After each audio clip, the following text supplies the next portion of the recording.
hinge was stable up in the front, so the hood Right. wouldn't move around. And then we re-welded these tabs on that hold pins.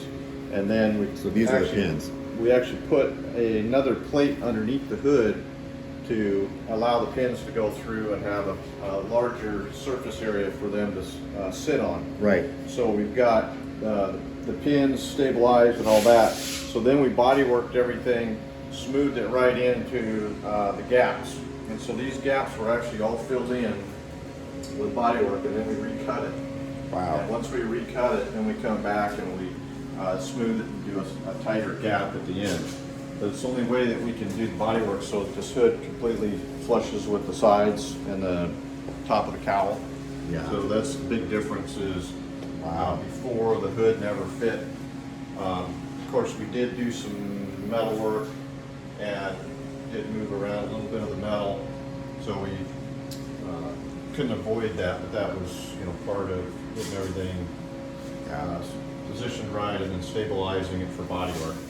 You can't do bodywork on something that's constantly moving on you. Yes. So it has to be smooth and flat. There's some interesting body lines that were not parallel up here. Yeah. This one here in particular.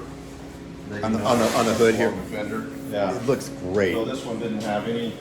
This one had an edge to it. The other one didn't. So we had to match it. Oh, and wow. have those to come together. And that's such a beautiful body line through here. I mean, I really like. Yeah. But you have to make these constant decisions. Like, what do we do? We've got to, you know, we have to.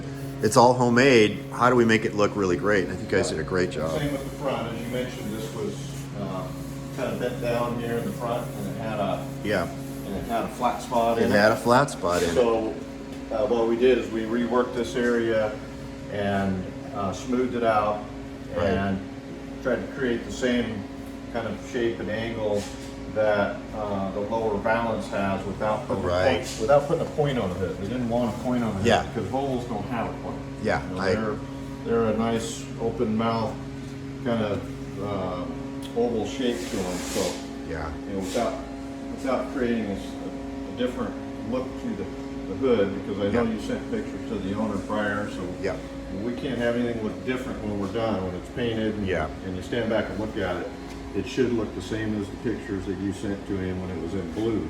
Yes, in blue. As far as the body shape and the look of it. Obviously, we could turn this into the Mach 5 if we wanted. Yeah, you could, well, you're halfway there, right? I mean, you can do that much, you know, metal work and body work. But, you know, we got to work with the shape that's here.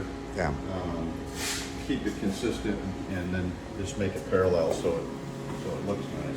One of the other challenges you have, we don't have. There's going to be trim elements, like there's going to be a headlight bucket system, and I envision us using rubber gaskets and things just to create, a separation of the metal components from the paint, but also gives us a little bit of space. And like here, I know this is kind of roughed in. I don't know what's going to go there. I mean, this is all beautifully formed. Mike thought there'll be some sort of grill here. It sits in front. That'll be in front, right there. Well, we're gonna even that out, so we've got consistent shape to it, and it has the same thickness of the fiberglass. We just haven't attended to that part yet. This is kind of the last, along with this fiberglass headrest over here. Yeah, awesome.